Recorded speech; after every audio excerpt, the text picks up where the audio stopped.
हो चाँदनी आए हो तेरा दीवाना। राम सरको हिन्दी भन्दा त इङ्ग्लिस राम्रो रहेछ हो भन्नुपर्छ त हो र ब्रदर। नेपाल नवलपुर नवलपुर अ, छत्तीसगढ।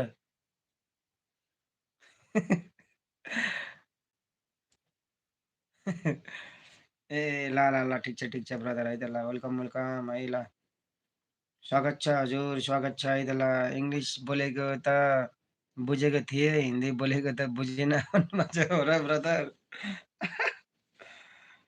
के गर्नु ब्रदर, थोडा बहुत हिन्दी आता है, वो भी नेपाली घुस जाता है भनेको जस्तै हो क्या ब्रदर, के गर्नु। हजुर कताबाट